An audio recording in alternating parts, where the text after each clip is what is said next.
যখনই দেখবেন দেয়ালে পিঠ ঠেকে গেছে, আর কোনো রাস্তা নাই, তখন এই 4টি আমল করবেন, ইনশাআল্লাহ অলৌকিকভাবে উদ্ধার পাবে। আমার জীবনে আমি যতবার বিপদগ্রস্ত হয়েছি, দুশ্চিন্তা করেছি, কোনো কারণে টেনশনে পতিত হয়েছে, আমি নিজে আমলগুলো করেছি, আমি নিজে সাথে সাথে ফল পেয়েছি। শুধু আমি না, আমার কাছে যারা বিপদগ্রস্ত হয়ে বালা মুসিবতের মধ্যে পড়ে যারা আমার কাছ থেকে সাজেশন নিয়েছেন, আমি যাদেরকে আমল বলেছি, এই 4টি আমল যারাই করেছে তারাই এই বিপদ থেকে মুক্তি পেয়েছে।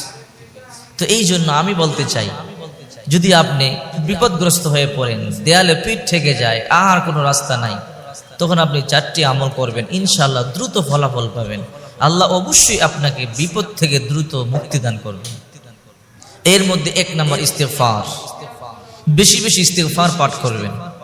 আল্লাহ রাসূল সাল্লাল্লাহু আলাইহি সাল্লাম বলেছেন, মান লাজিমাল ইস্তিগফার জাআলাল্লাহু লাহু মিন কুল্লি দীকিন মাখরাজা।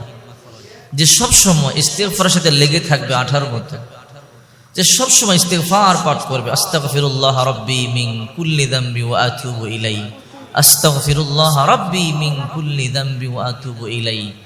1 নাম্বার, ওয়া মিন কুল্লি হাম্মিন ফারজা। আল্লাহ পাক রব্বুল আলামিন সমস্ত দুশ্চিন্তা থেকে, টেনশন থেকে আল্লাহ পাক রব্বুল আলামিন হেফাজত করবেন। জাআলাল্লাহু লাহু মিন কুল্লি দীকিন মাখরাজা। যত বিপদ আছে আল্লাহ পাক রব্বুল আলামিন ওই বিপদ থেকে তাকে বের করে আনবেন, ওই বিপদ থেকে তাকে উদ্ধার করবে। এই জন্য যখনই দেয়ালে পিঠ ঠেকে যাবে,